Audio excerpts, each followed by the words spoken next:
First, I want to say congratulations to the class of 2020. I know you missed out on a few things and you was looking forward to this graduation, but y'all will be looked upon as one of the greatest class because of what you went through with the pandemic. So first, and like I said, I want to congratulate you on making it thus far, given the circumstances that you had to endure. So what we're going to talk about, the enrollment assistance topics is going to be choosing the right program, completing the admissions process, maintaining financial aid eligibility, working with an academic advisor, and then at the end of this, we're going to have questions and some feedback for you. Excuse me. Choosing the right program. So once you go to our website, fscj.edu/apply, you hit that website, hit apply, and this right here is what you will see. Of course, you're going to be applying as new students, but there are 3 other categories you can apply to as well: returning students, international students, and completing the existing application. But for all intents and purposes, y'all will be new students. So that's the icon you would click. Now, your students that are dual enrolled with FSCJ, you will have to do a paper application. You can get that paper application from me, or you can go to our website at fscj.edu, and once you get there, you can type in dual enrollment in the search box or the magnifying glass, and dual enrollment will come up, and that application will be to the left.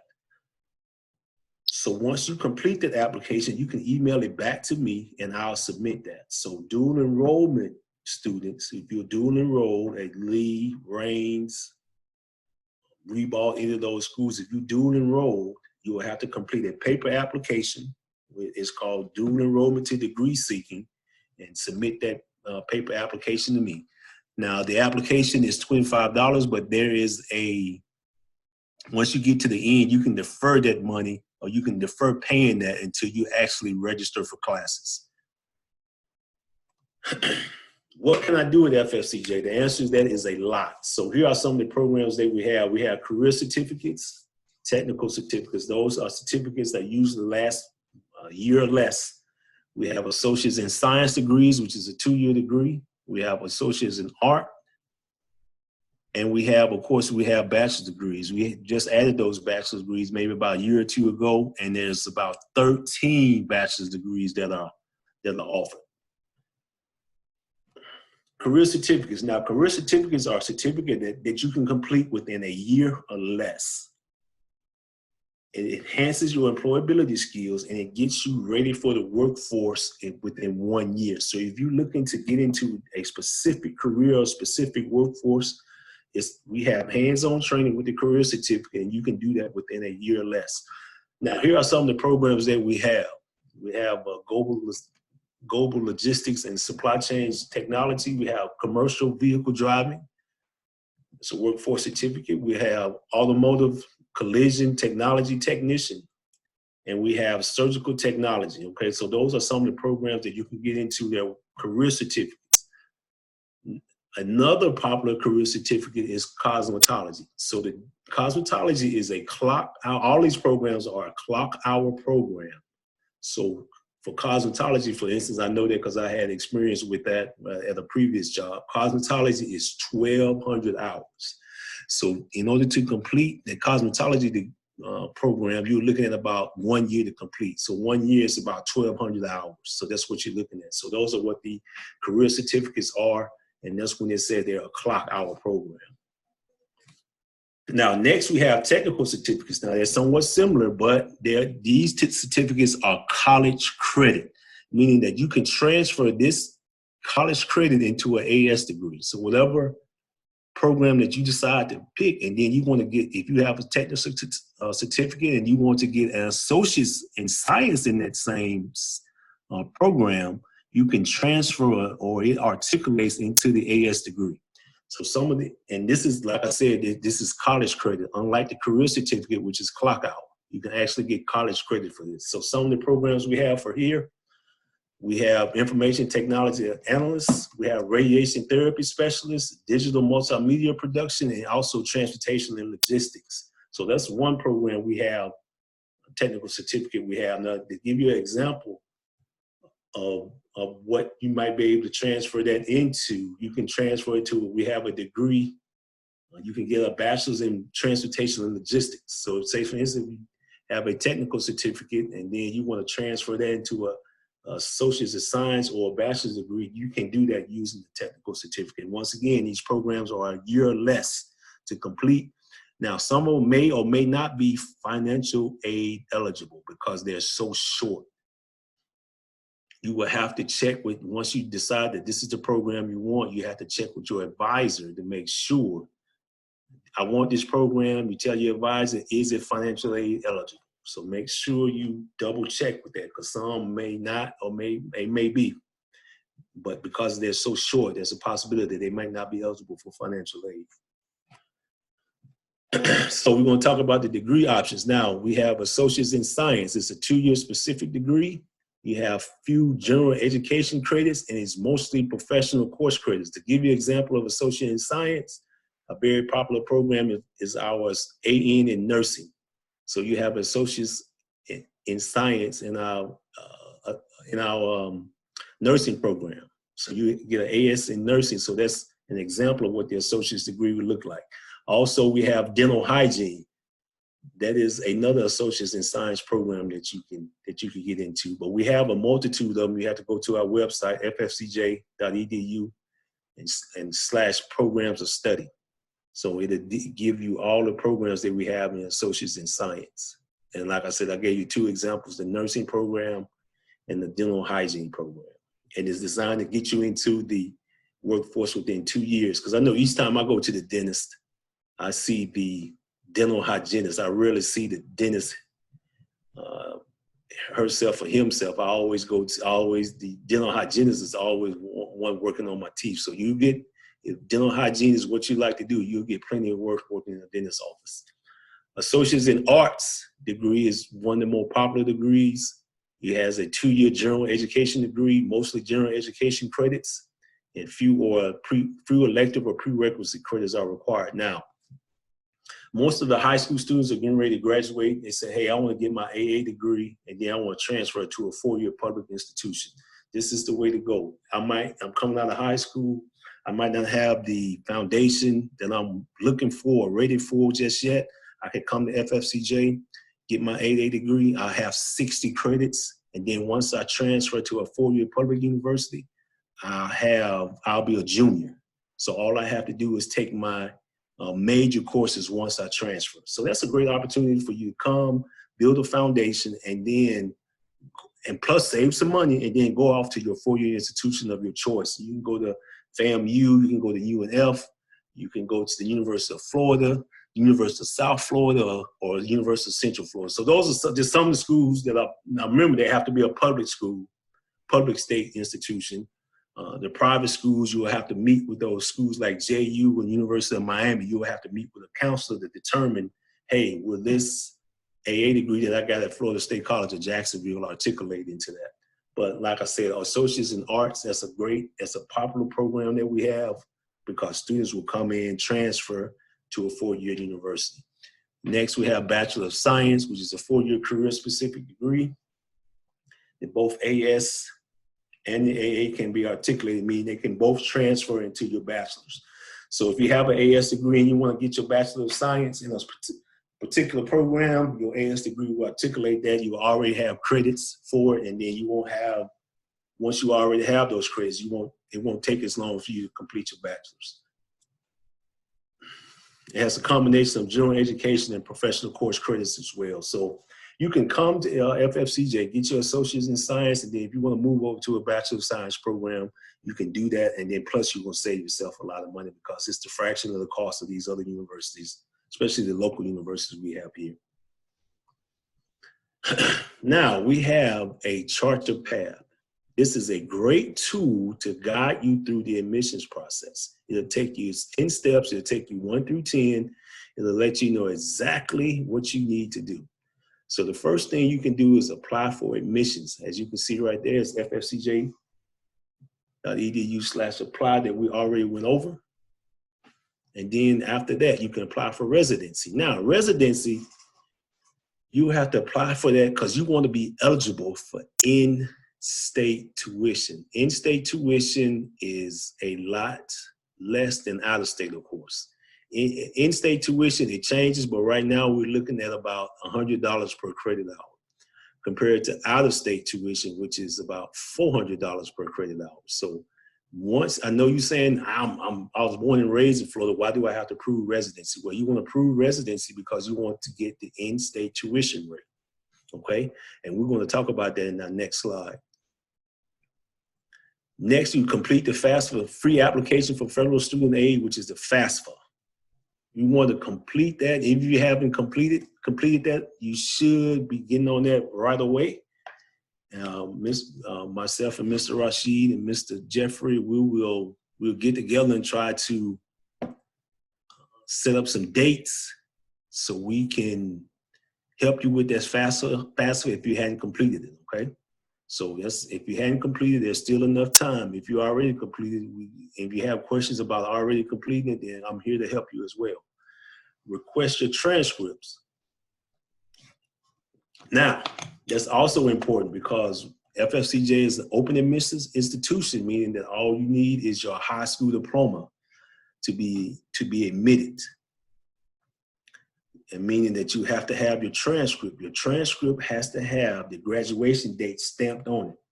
If it does not have the graduation date on it, then it won't be accepted. So if you try to send your high school diploma or your high school transcripts in right now, they're not going to be, it won't have the stamp on it. You have to wait till you actually graduate so they have the graduation date stamped on there, and then it'll be official, and then they'll come to us. Duval County, if you let your counselors know, if you go into FFCJ, the counselors, you let your counselors know they have a system called FASTER where they send that information electronically. So you won't have to worry about that. Just let your counselor know that information will be sent to us. All right, and we will go and like I said, if you have my contact information, we'll go through the rest of these steps. For the sake of time, I just want to go through those first four. Residency for tuition purposes, as I stated before, in-state residents, you have to have it's $104 per credit hour.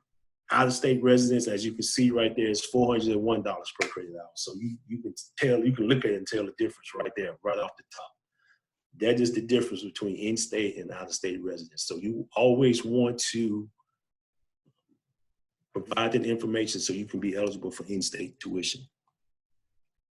Now, submitting residency documents. If you're a dependent student, which most of you are, and we're going to use, because this is high school, you're getting ready to graduate, you are dependent.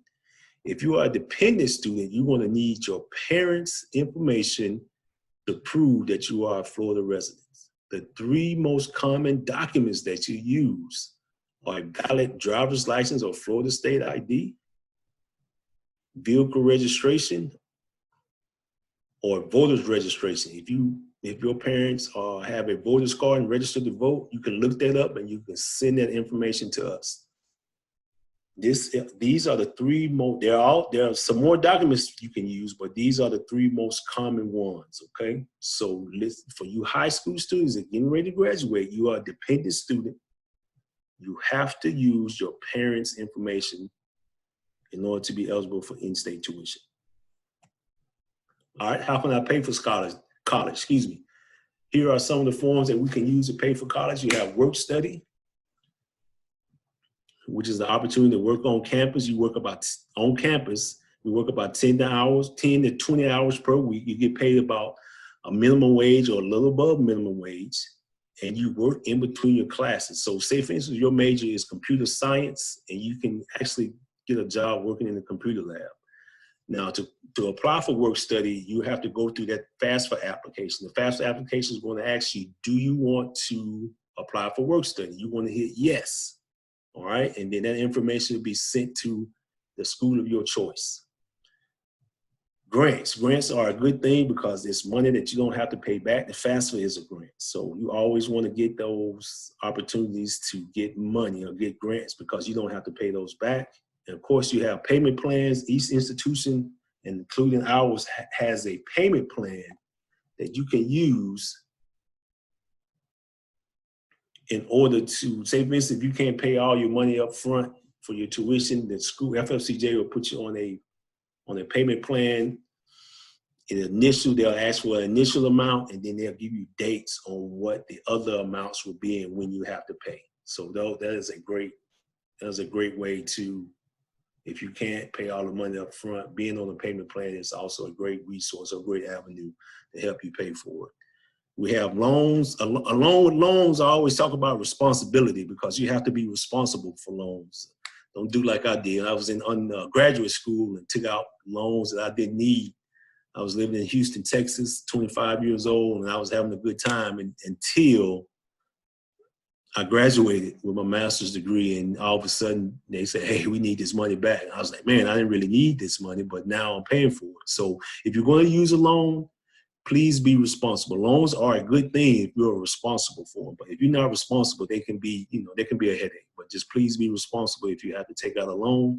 We have employer benefits. If you're working at a job and they say, hey, if you're going to school, we have tuition reimbursement. So if you have opportunities to reimburse you your tuition, if you go to school, all you have to do is make good grades. By all means, take advantage of that. And of course, we have scholarships. The great thing about FFCJ, we have our own scholarship page that you see in the right corner of this slide here is one application with 100 plus scholarships. So if you go to our website, ffcj.edu, and type in scholarships, it'll take you to that page, and they have a multitude of scholarships that you can choose from. So those scholarships are specific to FFCJ students. So that is a great opportunity for you as well. Free application for financial aid. We talked about that. Each year, you have to renew your financial aid by October 1st. Please go to free. If you see the word free, that's the great thing. But if you go to an application and it's fast when they ask you to pay some money to complete the application, then that's the wrong application. That's a scam. They're trying to get over. They're trying to get money out of your pocket, because if it's free money, why do I have to pay an application fee? So if you see one like that, please avoid that at all costs. Right here you have studentaid.gov. That's the FAFSA. Please use that website to go to that. And also our school code, FFCJ school code is 001484. So when you complete the FAFSA, if you don't know the school code, there's a section in there where they'll ask you what's the name of the school or what city is in, and they'll pull up a list of schools. But for FFCJ, this is our code 001484. All right. Academic success rate and financial aid eligibility. Now, this is very important because it has to do with your financial aid. So we're going to take the top one here. You have to be above 67% success rate. So you ask me, what is 67% success rate? So if you're taking 2 classes and you pass both of those classes, you are at 100%. Now, if you take the following semester, if you take 2 classes and you do not pass one, you are now at 50% and you are below the 67% success rate. Now you're going to be put on satisfactory academic progress. So you're going to be put on what they call SAP warning, because you are below the 67%. On the SAP warning, they will give you 1 semester to pull your grades up. If you do not pull the grades up, then you will lose your financial aid. Okay, so this is a process that you must adhere to. You have to keep above 67%, and you also have to be above a 2.0. If you fall below a 2.0, and we have experience with some of the KIPP students before, if you fall below a 2.0, they're going to put you on warning, and there's a possibility that they're going to be able to take away your financial aid. So once you're in school, you have to make sure you stay above a 2.0 and make sure you have to stay above a 67% rate. Okay, now the 150% rule is a rule designated for students. If you have 60, they'll give you up to 90 credits to complete 60 credits worth of coursework.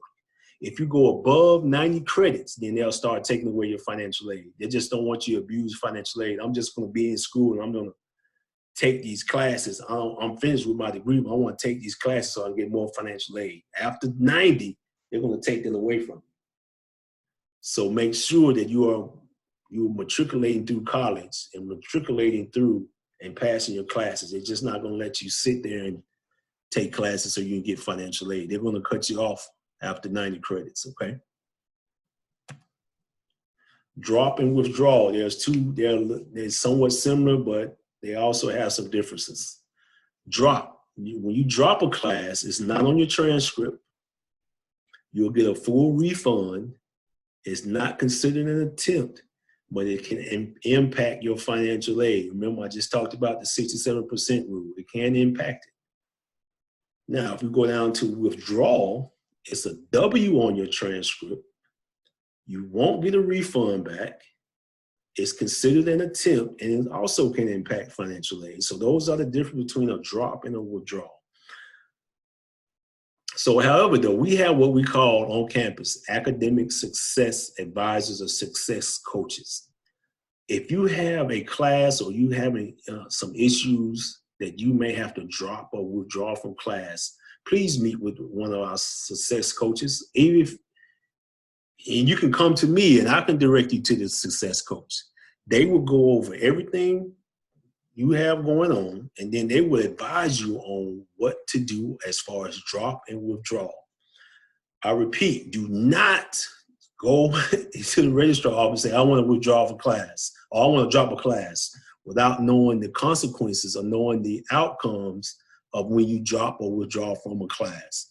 Because it can, like I said, it can impact your financial aid, and then especially you have a withdrawal, you have a W on your transcript, and then it counts as an attempt. So it goes back to the 67% rate and so forth. And there's a possibility that you can lose your financial aid.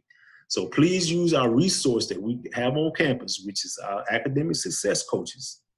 They will guide and advise you on what you need to do. And like I said, if you can't get in contact with them, you can get in contact with me, and I'll direct you to the, who you need to talk to. Because life happens, and you may have to drop or withdraw, but you got to know the consequences of doing that. Okay. Transcript, we talked about that before. Official transcript can be, that's the address you send it to. It has to be a final transcript with your graduation date stamped on it.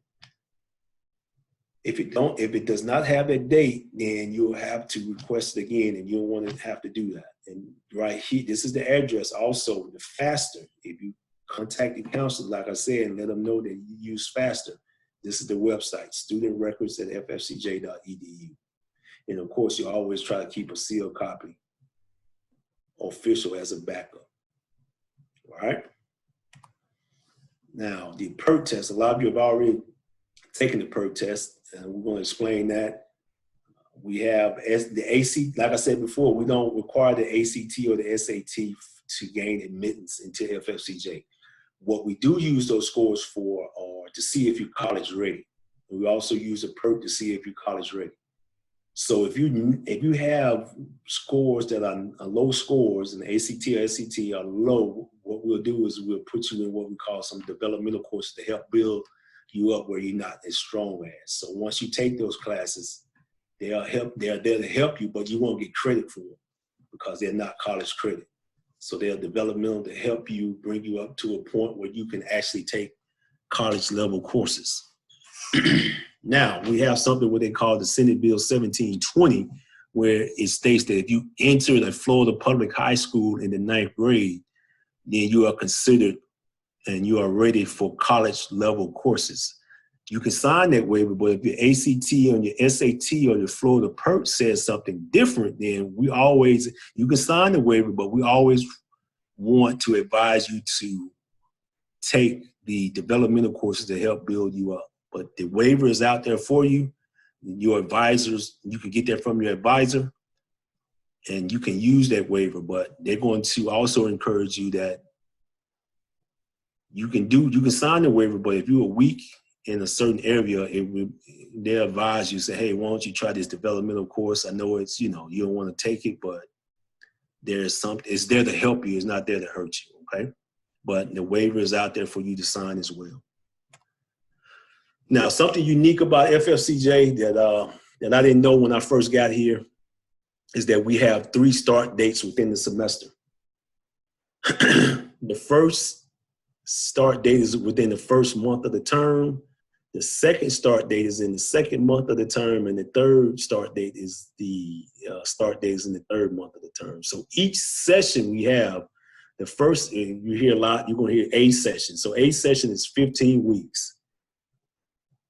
B session, of course, is 12 weeks, and C session is 7 weeks. C session is, I try to, if that's your last resort to get into the C session, by all means do so. Excuse me, but you got to realize that 7 weeks is going to go by real fast, and it's going to be accelerated. So you have to be leery of that. And then, like I said, within the semester, we have 3 start dates, which is unique.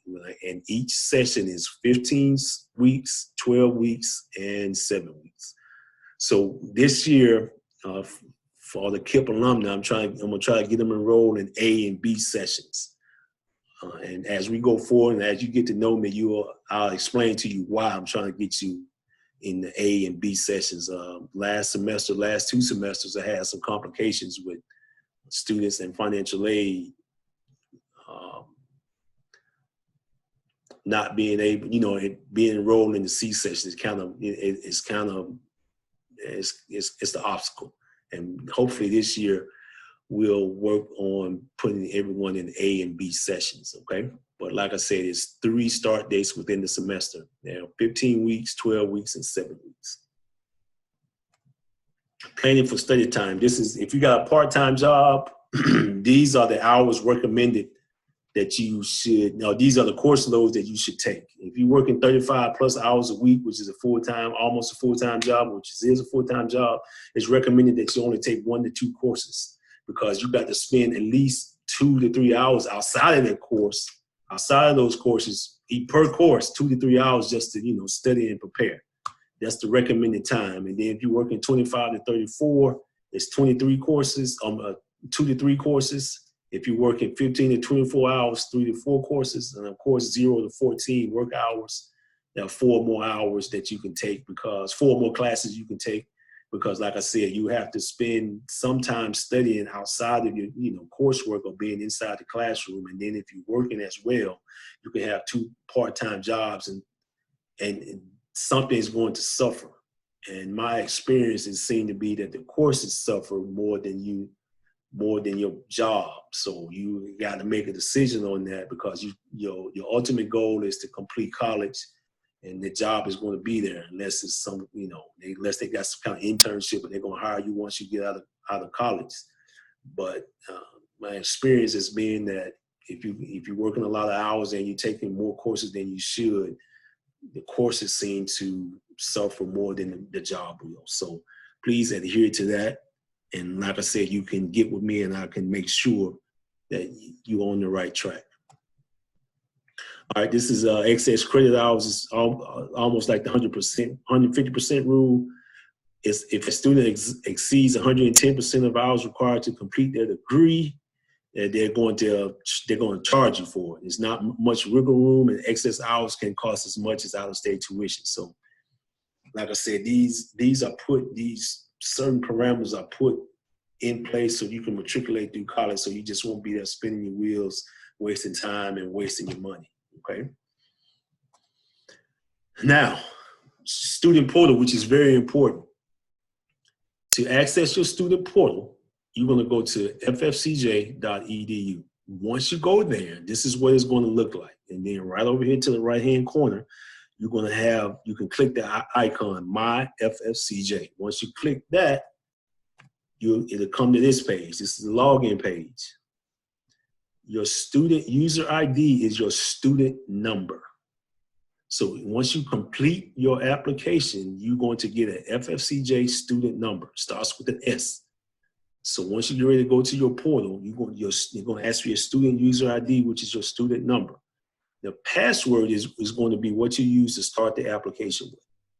So whatever you use to start the application with, you're going to keep that password, and you're going to use that to log into your student portal. Once you log into your student portal, This is what it's going to look like. You click on the student tab, and it's going to look just like this, okay? Now, off to the right, you see this envelope. This is your student email. All communications between the FFCJ and you, or you being the student, will go to your FFCJ student email. Okay, it won't go to your Hotmail, won't go to anything that. It'll come right here. You have a lot of students, well, I didn't see that. I don't know what's going on with that. Well, did you check your email? Well, no, I didn't know I had an email. Well, you do. That's how FFCJ communicates with its student. You click on this envelope. Once you click on it, it's going to probably take you to another login page. You put the same information in there, your FFCJ user ID, which is your student number, and then the password, okay? Right over here is your useful links. You can make an appointment with the advisor. You can complete your residency. Remember those documents I told you had to have? Driver's license, vehicle registration, and voters information. You can submit and upload that information right here in your residency declaration. And then you got to complete your online orientation. So your student email or your student portal is the hub for all your information that you can get. So anything you need to know about financial aid, you can click on My Finances over here and it takes you to financial aid. So everything you need to know will be here in your student portal. Now, once you click on Student Center, let me go back. Once you click on Student Center right here, it'll bring you to this. Right here is where you enroll. All your academic information is here. You can enroll, register for your classes. Everything is right here. Account summary, tuition, contact information, finances. You can find out if your money, you can find out if your financial aid is in. All that information is right here. Then you have your to-do list. Your to-do list will let you know what information that you haven't completed. If you hadn't completed if you hadn't submitted your transcript, it will let you know. If you've been selected for verification, it will be in your student portal. It'll be right here on your to-do list, right here. If you hadn't completed your residency, it will let you know right here in your to-do list. Once you completed everything off of your to-do list, right here, it will go away, okay? So this is very important that you complete your to-do list. This is your student portal. This is how you complete. This is, like I said, this is how you communicate. The school communicates with you through your student portal. This right here will let you know everything you need to do, how you need to register, everything, and show you where your grades are, all of that, okay? This is very vital. Now, my next steps, like I said, we talked about the application fee. You don't have to pay that until you actually register unless you want to pay it. That's up to you. Complete orientation.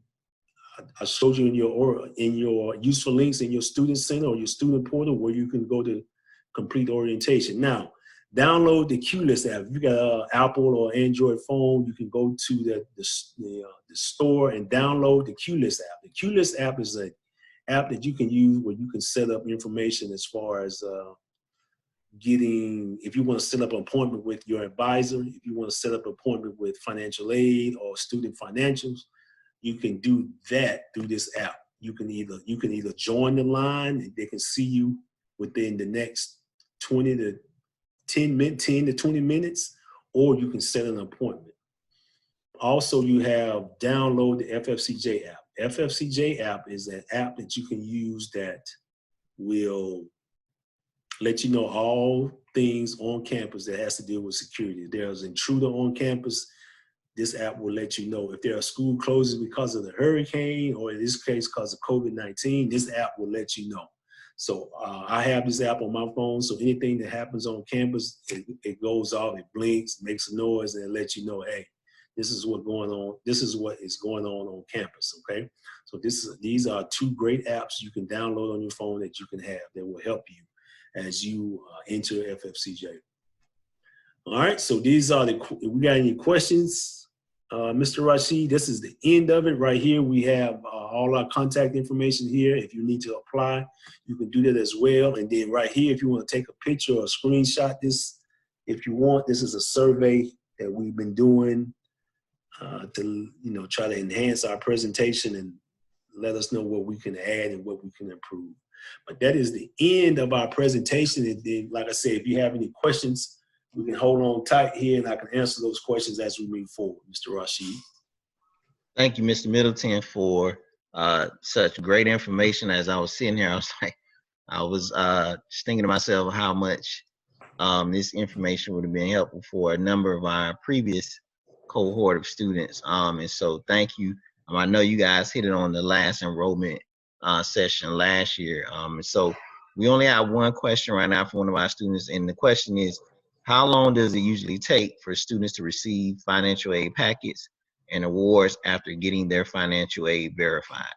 So what that does is usually once you complete the application, it takes about 3 to 5 days for it to come to our institution. Once it comes to our institution, it's going to take, I'll just give it about another 3 to 5 business days for them to complete that. I'm being generous with that. Sometimes it take a little bit longer than that, but you have to stay on top of them and make sure you email them financialaid@fscj.edu and say, hey, what's going on with my financial aid? Keep them on their toes. Now, if you get selected for verification, that's another avenue that you will have to complete. Once you complete that, then you have to send it back to FSCJ. So we're working on it, and we're working on being more efficient and streamlined with that. But once you send it in, it shouldn't take no more than 5 days to get everything squared away. Okay. In this case, this student, she applied in the fall, actually, right at the end of the, right before we went on Christmas break, and she's already completed the FAFSA. Okay. So I'm wondering, would that information already be on hand? It should be, but usually they have processing dates. Got you. To go through. So for the fall, they don't start processing that till the summer. Okay. So that might be the holdup right there. So if you email them and say, hey, I've completed my information, what's going on? They're probably going to send you back that we're not processing incoming freshmen till around the summer, to the beginning of the summer. So they are working on that as we speak, along with, the students got some money from the CARES Act as well because of COVID-19, and they're also processing that too. So they kind of doubled up, but once they start processing that, they should let you know. Awesome. Okay, thank you. And she said thank you for that information as well. Any other questions anyone want to add to the chat? I do have a question, Mr. Middleton. And it's probably too early to ask, but usually orientation has been on campus, and obviously summer A and B session classes are taking place virtually. And so are you guys pushing the new student orientation to all virtual at this point for? Yeah, right. Yes, absolutely. It's all online. So if you have a student number and a student ID, you can go to that student portal I told you, and then you can sign up for your orientation that way. Gotcha. And so for those who have applied, your student number is the number you received once you all applied. I was very intentional about keeping your numbers in our Salesforce system. So I do have that information. If you don't have it any longer, I have your student number and the password you use to apply, so we can at least access your student profile. So you can reach out to me and I will assist you with that process of getting into your FSCJ portal. At this point, you may have to reset that password because that's been a while since some of you all have applied. FSCJ is great about having, I think every 3 months, Mr. Middleton, you guys. Every 60 days they want you. So again, students reach out to me. At least I do have the student ID, and then we can go in and reset your password so you can get in. So glad to hear that everything will be online so they can start the process. And Mr. Middleton, if you don't mind, is it possible for you to email me that Path to Success document? And what I'll do is I'll email that out to our students that are going to be enrolling with FSCJ. So they'll have that document as a guide to actually help them follow through the process. Okay, no problem. All right. Are there any other questions? All right. Well, again, to all, thank you to Nigel for joining us. Please complete the survey Mr. Middleton asked for you guys to complete. We recorded this, so Mr. Middleton will go live on our YouTube channel so that students will be able to access this as a resource, and I'll use it as I guide them through the process of enrolling. I want to thank you again, as always, for joining us, and you all have a great evening.